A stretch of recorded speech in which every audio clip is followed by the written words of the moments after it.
जी। उसमें अरविंद केजरीवाल कह रहे थे कोई दोष नहीं, सारे लोग उनके, सारे मंत्री, सारे विधायक जेल में जी। और इत्तेफाक से अरविंद केजरीवाल का जन्म ही नाटकीय घटनाक्रमों द्वारा हुआ है। अच्छा। जो 2024 के चुनाव के बाद जी। जो बेल पे हैं वो जेल में होंगे। अच्छा।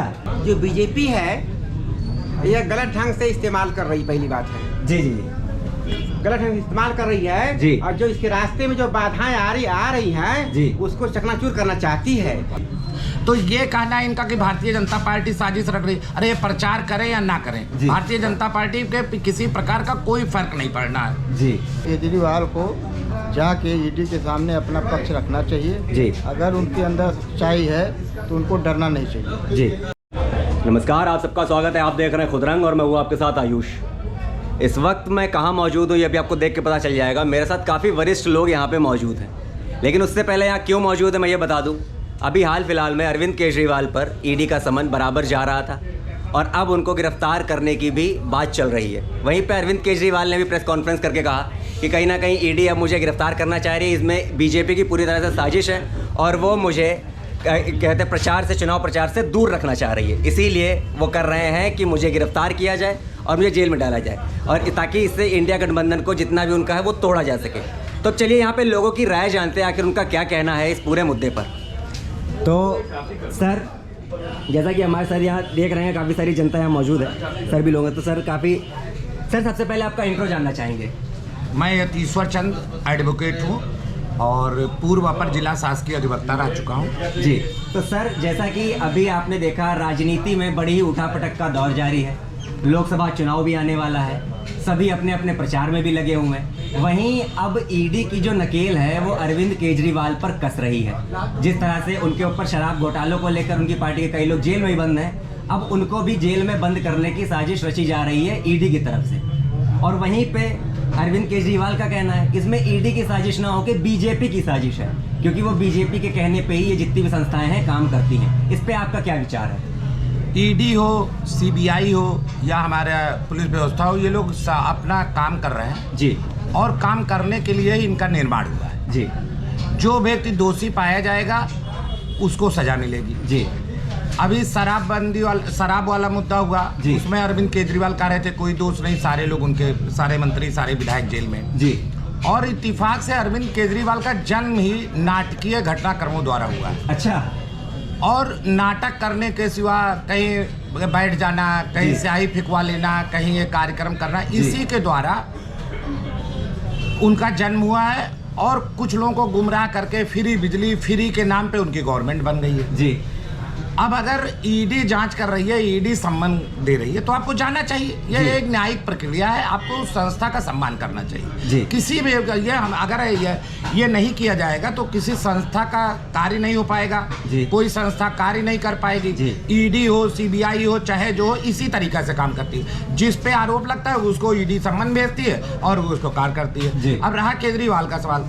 केजरीवाल जो ये कह रहे हैं उन्हें जेल भेजा जाएगा और प्रचार से वंचित रखा जाएगा, तो ये वही अरविंद केजरीवाल है जिन्होंने भरपूर प्रचार किया 14 में, भरपूर प्रचार किया 19 में, लेकिन लोकसभा में सातों सीटें भारतीय जनता पार्टी को मिली जी। तो ये कहना है इनका कि भारतीय जनता पार्टी साजिश रख रही, अरे ये प्रचार करें या ना करें, भारतीय जनता पार्टी के किसी प्रकार का कोई फर्क नहीं पड़ना है जी। हाँ, ये अपना प्रचार करके अपनी मेरिट, जो विपक्षी गठबंधन है जो भाजपा के खिलाफ लगातार लड़ता चला आ रहा है, लड़ने की कोशिश कर रहा है, लेकिन चूंकि जमीन पे कोई काम नहीं करता है और ना करना चाहता, वो तो चाहता है कि कोई ब्लंडर, कोई ऐसी गलती हो जिस पे हम गुमराह करके अपनी गवर्नमेंट बना लें। सर, इसी में अरविंद केजरीवाल कह रहे हैं कि मेरा जो सबसे बड़ा हथियार है वो ईमानदारी है। ईमानदारी मेरे अंदर इतनी है, फिर भी मेरे ऊपर अनर्गल जो है वो आरोप लगाए जा रहे हैं।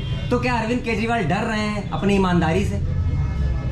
ईमानदारी को परपंच करते हैं, छलावा करते हैं जी। अभी उन्होंने मकान बनवाया है, वो ईमानदारी का प्रतीक है उनके जी। सारे मंत्री उनके ईमानदारी के प्रतीक। ऐसा कोई मंत्री विधायक है जो जेल नहीं गया हो, और ये आज नहीं कल ईडी जांच करेगी, जांच में सबूत मिलेगा, ये बच नहीं सकते, वो जाएंगे नहीं, सबूत मिलेगा, इनकी अरेस्टिंग होगी, जेल जाएंगे, जेल जाएंगे। तो सर, क्या वाकई मतलब अगर एक सवाल ये भी उठता है इसमें, क्या भाजपा का इसके पीछे हाथ है कि वो वाकई तोड़ना चाह रही है इनके इंडिया गठबंधन को? इसमें कितनी सच्चाई आपको लगती मुझे है? लगता है भाजपा को ये करने की कोई आवश्यकता नहीं है जी क्योंकि उन्होंने बहुत से ऐसे काम कर लिए और रहा है इंडिया गठबंधन को तोड़ने का, वो खुद ही टूटे हुए हैं जी। वो उनकी आपस में बैठक नहीं हो पा रही है, उनकी आपस में सीट शेयरिंग नहीं हो पा रही जी। है। और यहाँ लोग चुनाव 2 महीने चुनाव बचा है, उनके गठबंधन ही नहीं पता है कौन अंदर है कौन बाहर है कौन कहाँ लड़ेगा। जी। उनको तोड़ने की आवश्यकता नहीं है, वो पहले से ही टूटे हुए हैं, बिखरे हुए हैं और जनता के बीच उनका कोई जनाधार नहीं है, चाहे वो अरविंद केजरीवाल हो चाहे तेजस्वी यादव हो, सब अपराध में गलत कामों में लिप्त है। सर, अगर हम आपसे अगर जानना चाहें कि इस पूरे जो प्रकरण चल रहा है राजनीति में, इसमें आपका क्या विचार है? आपको क्या लगता है, क्या वाकई भाजपा का इसमें हाथ है या फिर वाकई कहीं ना कहीं अरविंद केजरीवाल दोषी हैं? नहीं, इसमें केजरीवाल को जाके ईडी के सामने अपना पक्ष रखना चाहिए जी। अगर उनके अंदर सच्चाई है तो उनको डरना नहीं चाहिए जी कि इससे प्रतीक होता है कि उन्होंने कुछ गलत किया है, इसलिए उनके मंत्री भी जीत गए जी। और उनका भी नंबर आ रहा है, इसीलिए वो बहुत ही जो भयभीत हैं जी। और दूसरे को आरोप लगा रहे हैं। जी, इसी में ही जैसे जितने भी इंडिया गठबंधन के घटक दल हैं उसमें एक बिहार की पार्टी है जिसके तेजस्वी यादव एक बड़े नेता हैं। वो कह रहे हैं कि हमने बिहार में इतने लोगों को सरकारी नौकरियां दी फिर भी ईडी हमारे पीछे पड़ी है। इस पे क्या कहना है आपका? क्या वाकई ये लोग जब पैसा लेके नौकरी देंगे तो पैसा कहाँ जाएगा? ईडी तो पकड़ेगी। जी इन लोगों का काम है पैसा लेके नौकरी देना जी। और पैसा लेके जब नौकरी देंगे तो ईडी इनको पकड़ेगी। जी, भ्रष्टाचार करते हैं, दिखावा करते हैं कि हम नौकरी दे रहे हैं। नौकरी दे रहे हैं जी। सर, अगर आपसे जानना चाहें कि क्या ये जो पूरा प्रकरण है इसमें आपका क्या कहना है? हमारा कहना यह है जो बीजेपी है यह गलत ढंग से इस्तेमाल कर रही, पहली बात है जी जी गलत ढंग से इस्तेमाल कर रही है जी। और जो इसके रास्ते में जो बाधाएं आ रही हैं जी। उसको चकनाचूर करना चाहती है। अच्छा। कल 24 आने वाला है जी। ये सोच रही है कि हमारा रास्ता किस प्रकार से साफ होना चाहिए जी। और उसके रास्ते में बहुत सी बाधाएं आ रही हैं। एक तो भयंकर महंगाई है, महंगाई पर कंट्रोल नहीं कर पाई बीजेपी है जी। और हर अन्य प्रकार की परेशानियां हैं और ईवीएम को ले करके ईवीएम को बिल्कुल उसका गलत इस्तेमाल कर रही है बीजेपी। जी जी जी जी। और बीजेपी जो है और जो स्वतंत्र संस्थाएं हैं उन संस्थाओं का गलत ढंग से इस्तेमाल कर रही है और अपने हथकंडा बना करके उसको अपने कंट्रोल में लेकर के अपना शासन चला रही है। जी। अच्छा, जिस तरह से आपने कहा कि भाजपा कहीं ना कहीं इन चीज़ों को अपने फायदे के लिए इस्तेमाल कर रही है, तो आपको लगता है अरविंद केजरीवाल कहीं ना कहीं अपनी ईमानदारी से बहुत ही भरे हुए हैं, मतलब वो ईमानदार व्यक्ति हैं आपको लगता है? जो भी है, लेकिन बीजेपी से अत्यधिक ईमानदार केजरीवाल हैं। अच्छा, हाँ। मतलब आपको लगता है कि बीजेपी से ज्यादा ईमानदार है। लेकिन हाँ। अगर बात करें घटक दलों की, हाँ। कांग्रेस 60 साल रही, हाँ। उसके ऊपर भी कई सारे आरोप लगे कि इन्होंने इतना भ्रष्टाचार फैला दिया, इतनी सारी चीजें कर दी। अभी जो अकबर नगर वाला जो मुद्दा हुआ, इसमें उन्होंने कहा कि ये तो कांग्रेस ने यहाँ लाके बसाया था, उसी ने क्यों नहीं हटा दिया, भाजपा हटाई तो लोग दिक्कत हो रही है। तो इस पे आपको क्या कहना है? देखिए, भाजपा जो है ना जी, हर प्रकार से अपना जासूसी करके जी, जी। अब प्रत्येक कार्य को गलत ढंग से अपना कार्य सिद्ध करने के लिए इस्तेमाल कर रही है। जी जी जी जी। भाजपा की जो नीतियां है ना जी। भविष्य काल में भाजपा भी धराशायी होगी, ऐसी बात नहीं है। अच्छा अच्छा। हाँ जी। वक्त किसी को छोड़ता नहीं है जी। तो बराबर समय किसी को नहीं चलता है जी। वक्त परिवर्तनशील होता, बदलेगा, वो बदलेगा, बिल्कुल बदलेगा।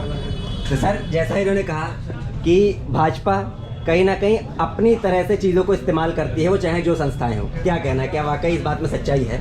बहुत पहले एक कहावत कही गई है, नाच ना आवे आंगन टेढ़ा। जी। बस वही सब इस टाइप के जो भी भाजपा के खिलाफ चुनाव लड़ रहे हैं वो लोग इसी तरीके से कहते हैं ईवीएम खराब है, जी, जी, वो वहाँ बेईमानी कर रहे हैं। आप स्वामी प्रसाद मौर्य जो बयान दे रहे हैं जी, जी, उत्तर में, क्या उससे समाजवादी बढ़ सकती जी। है? उसके बाद लोग ईवीएम का दोष देंगे। जी। आप खुद ऐसा काम कर रहे हैं कि आपसे वोटर दूर होता चला जाए। जी। जनता से जुड़ ही नहीं रहे, प्रचार कर ही नहीं जी, रहे, जी। जनता के बीच आप जा ही नहीं रहे, जी। अच्छी बात कर ही नहीं रहे, तो आपसे कैसे लोग जुड़ेंगे? भाई भाजपा तो घर घर प्रचार कर रही है, घर घर अक्षत बांट रही है, जी। घर घर लोगों से मिल रही है। जी। ये लोग क्या कर रहे हैं? ये लोग जब जनता से जुड़ेंगे तब तो जनता इनके साथ जी, होगी। जी। नहीं है। देखो, जब आदमी फंस जाता है तो जाहिर सी बात है वो किसी न किसी पे लांछन लगाता है। जी। ठीक है, सत्ता में भाजपा है इस समय, वो अपने स्तर से काम कर रही है, अच्छा कर रही है, बुरा कर रही है, विपक्षी गणों को हमेशा खराब ही लगता है वो। जी। ठीक है, रही बात तो सही या गलत की, जो ये लोग ईवीएम पे सवाल उठाते हैं, तो जी। रही तो अगर मेरा तो यही कहना है कि चलो जहाँ इतना खर्च हो रहा है पार्टी का, बीजेपी से यही मेरा कहना है, जहाँ इतना खर्च हो रहा है एक बार इन विपक्षी गणों के कहने से बैलेट पेपर से चुनाव करा दो भाई, इनके संतुष्टि के लिए, ताकि इनका मुंह सदैव के लिए बंद हो जाए कि ईवीएम सेट रहती है ना सर। तो यही मेरा कहना है। बाकी बीजेपी सत्ता में है, जो विधि से ऊपर कुछ भी नहीं है, सिस्टम में जो फंसेगा वो जेल जाएगा, इससे मुझे और कोई ऐतराज नहीं है। ये जो पूरा प्रकरण चल रहा है, इसमें अरविंद केजरीवाल बार बार अपनी ईमानदारी का ढिंढोरा भी पीट रहे हैं। क्या ज़रूरी है ईडी से बचने के लिए ईमानदारी का ढिंढोरा पीटना, या फिर ये ज़रूरी है कि आप वहाँ जाके एक बार मौजूद होके अपनी सारी चीज़ों को सामने रखें? नहीं, यही जरूरी है, यही मैंडेटरी है जी। जो संस्था का निर्माण हुआ है, जैसे कोर्ट कचहरी अदालत जी, जहाँ से सम्मन जाएगा, जहाँ भी नोटिस जाएगा, अगर आप सही हैं, आरोप लगा है, आप सही साबित होंगे तो आप छूट जाएंगे। बिल्कुल यही सिस्टम है, इसीलिए संस्थाएं बनाई गई हैं। अब आप कहिए हम किसी संस्था को नहीं मानते, कुछ लोग हाई कोर्ट को नहीं मानते, हमारे यहाँ कुछ लोग सुप्रीम कोर्ट को नहीं मानते। अब वो मानसिक विकृत लोग हैं। अच्छा। और कोई हमारे यहाँ कानून नहीं है, नहीं तो ऐसे लोगों को घर के अंदर नजरबंद कर दिया जाना चाहिए कि आपको ईडी सम्मान दे रही है, आप जा नहीं रहे। जी। और जब भी कोई बात होती तो कहते हैं ईडी कार्रवाई नहीं कर रही है। यही अरविंद केजरीवाल है, कहते हैं मैं सही हूँ, अगर मेरे खिलाफ दोष है तो मेरे ऊपर कार्रवाई हो। जब कार्रवाई होती है तो ये लोग कहते हैं बीजेपी करा रही है। यही लोग हैं। जी। ये वही लोग हैं, जब भी कोई बात होती है तो कहते हैं मेरे ऊपर मुकदमा नहीं कर रहे, अगर मैं गलत कर रहा हूँ तो मेरे ऊपर FIR दर्ज हो। और जब FIR दर्ज हो जाती है तो ये लोग कहते हैं मेरे खिलाफ कार्रवाई की जा रही है, मेरे खिलाफ बुलडोजर भेजा जा रहा है, मेरे खिलाफ ईडी भेजी जा रही है। जी। तो इन लोगों का कोई नियत नहीं है, कोई नीति नहीं है, कोई सिद्धांत नहीं है। जी। अभी अगर यही कार्रवाई ना करे तो कहेंगे चाहे जितनी, यही भी अरविंद केजरीवाल है। जब आप पार्टी का निर्माण होता था कहते थे हमारे विधायक मित्रों के खिलाफ कहीं जांच करा लीजिए, इसका लिखित इनका स्टेटमेंट है। और जब ये दोषी पाए जाते तो कहते हैं इनके खिलाफ कार्रवाई की होती है। जी। और क्या गवर्नमेंट यही तो करेगी। और गवर्नमेंट अगर आपके पास एविडेंस आ जाइए, आप छूट जाइए। जी बिल्कुल। लेकिन ये लोग सामना नहीं करते कि ये लोग खुलेआम गले तक गलत कार्यों में लिप्त रहते हैं। जी। और इसीलिए सत्ता प्राप्त करना चाहते हैं। इसीलिए किसी भी चीज की जांच कराई जाएगी, ये लोग दोषी पाए जाएंगे। जी सर। जो 2024 के चुनाव के बाद जो बेल पे है वो जेल में होगा। अच्छा जी। तो जैसा कि आपने सुना, यहाँ पे क्या कुछ कहा लोगों ने। यहाँ पे जितने भी लोग हैं बड़े ही वरिष्ठ हैं, बहुत ही समझदार लोग हैं और कहीं ना कहीं कानूनी दावपेच बहुत अच्छे से जानते हैं। तो उन्होंने जितनी बातें कहीं वो कहीं ना कहीं अरविंद केजरीवाल को सोचनी चाहिए कि एक बार वहाँ जाके अपनी बात कहने में कोई समस्या नहीं है। अगर आप सही होंगे तो आपको ईमानदारी का ढिंढोरा नहीं पीटना पड़ेगा, आप वहाँ से आसानी से छूट सकते हैं। लेकिन आप कहीं ना कहीं सब चीज़ों में संलिप्त हैं और आप सिर्फ ढिंढोरा पीट रहे हैं ईमानदारी का, तो कहीं ना कहीं आपकी ईमानदारी पे सवालिया निशान खड़े होते हैं। तो इसी के साथ देखते रहिए खुदरंग। मैं आपके साथ आयुष ऐसा ही ताज़ा तरीन खबरें लेके आता रहूँगा। बहुत बहुत धन्यवाद।